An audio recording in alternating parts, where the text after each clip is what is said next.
Hello.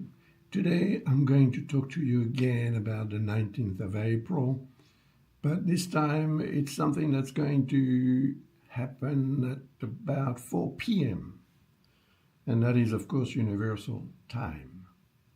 And that's when the moon reaches the position of Uranus here at 29 degrees and almost the end of the sign, the last degree in Taurus. Because Uranus is going to change sign, as you know, most probably, on the 25th or 26th of April, depending on where you are on the planet. So it's going to create a really drastic change, which already has been felt in 2025, while Uranus did a short transit, 4 months. I think it lasted from July until November. It gave us a glimpse of what we could actually be facing when it comes back in Gemini, where it's not going to move away from to retrograde in Taurus. It's going to retrograde, yes, but it's going to remain in Gemini for about 7 years. So the moon here is actually the last time it creates a conjunction with Uranus in Taurus, because in 27 odd days, when the moon returns, where it is on the 19th of April, Uranus will be in Gemini. So the conjunction will occur in Gemini, and it will be the first conjunction, which, of course, I'll analyze in due time. Now, what does it mean? Uranus represents change, right? Okay. What do we have to change? Still, we have changed a lot since Uranus has begun to transit in Taurus. We've probably changed our work habits, eating habits, money spending and earning habits. All that needed to be changed according to the world situation. So now that Uranus is approaching the end in Taurus, and when it does actually enter in Gemini, that period of time of about 7 years will be marked by drastic changes in the way we communicate. Communication is represented by Gemini.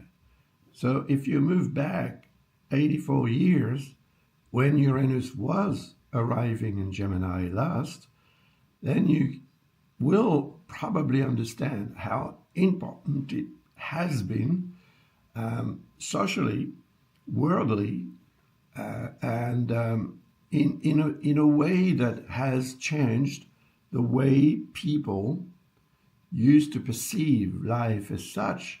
And through the evolution of various tools of communication at the time, we had to adapt to a new way of thinking and a new way of organizing life, studies as well. Anything that had to do with the mind, the intellect, had to adapt to the changes.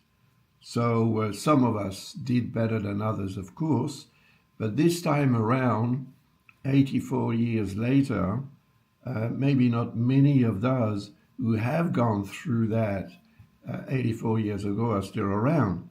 So for most of us, it is the first time that it happens.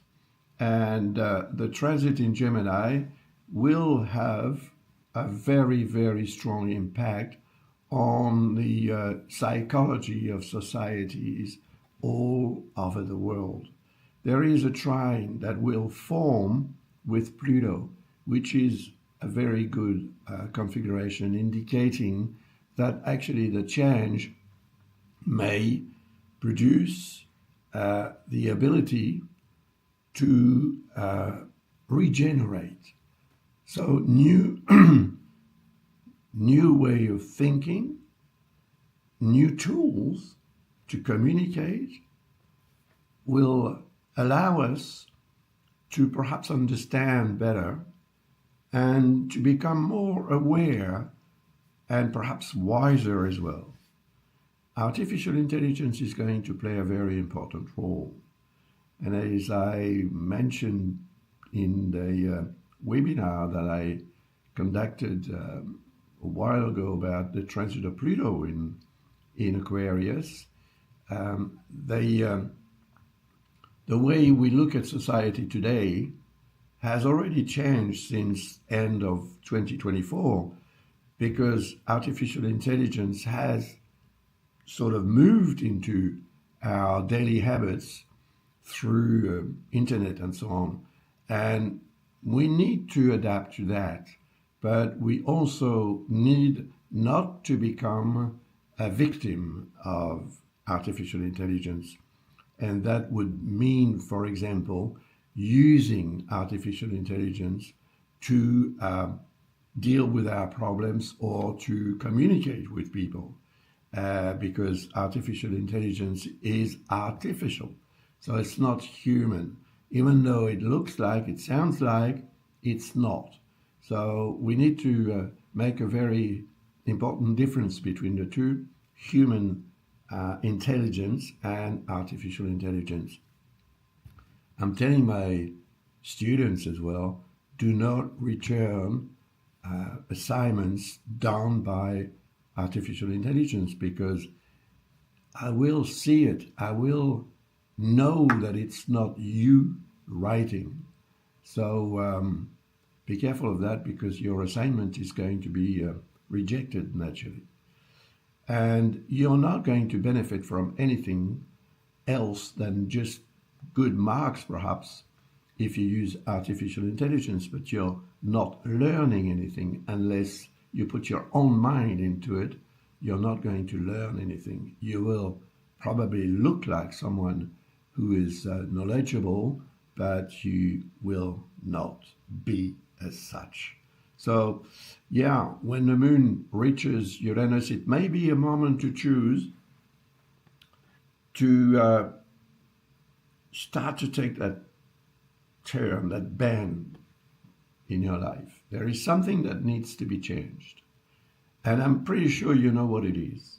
Now, in the morning of that day, the 19th of April, the moon reached Venus. I did a video about that, so, just have a look at it if you wish, because there is maybe a link between what Venus has had to give us and what Uranus is going to achieve. So the change may be very affectionate, it may be sentimental, it may be artistic as well. Venus represents creativity, so the change may allow you also to understand how you should actually be acting, reacting, behaving to derive the best out of what Venus has to offer together with Uranus. Don't forget that Venus and Uranus are very closely related, because in mythology, Uranus is Venus's father. And that's actually strange, because I read somewhere a long time ago that Venus was most probably a piece of Uranus. When the solar system was forming, there was a lot happening, of course, and some celestial body hit Uranus in formation, and a piece gave way and went into space and stopped where Venus is. And the reason for that is, well, that's what the writer of this article said, is that Venus and Uranus are very similar in terms of their constitution, material constitution. So perhaps it's right, but it makes you wonder why in mythology they call Venus Uranus's daughter, whereas somehow it is. If Venus is really a piece of Uranus. So the link between the two is very important. And if you want to change your love life, for example, Venus represents that, you may be able to do it on the 19th of April. And that 19th of April may be a very important day in your life altogether. Because once Uranus changes sign, as I said, it's not going to come back in Taurus anymore. It will take Uranus about 77 years to come back in Taurus. It's a long time to wait, isn't it? So don't miss out, because it is your last chance, most probably, to derive that great benefit from this positive change that Uranus is proposing together with Pluto. And that will become much more important, of course, as soon as Uranus changes sign to transit in Gemini. So be prepared and make the best out of it. Thank you very much. I remind you about my books if you're interested in learning astrology. And I will also let you know, hopefully not in a so distant future, because in 1997, so that's 29 years ago, it is a whole circle of Saturn around the zodiac. But in 1997, I wrote a book, a story, based on true events that involved myself. And the events dated back to 1975, 74, something like that, or 76. I'm not sure precisely, but in that era. And so it's this book that I published in French, which is available on Amazon. I am now turning it into a manga or a comic. It's a very interesting process. And I'm going to share with you one page of this creation. Now, artificial intelligence is helping me doing all the pictures and organizing the storyboard and so on, so that the pictures and the pages are relevant to the text of the book. So I'll let you know when it is ready to be published in English. And I intend to publish it as well in Japanese. So that will be in 3 languages to begin with. Anyway, I'll let you know when it's ready. Enjoy life, take it easy, and take care of yourself, of course, and of those you love. Bye for now. All the best.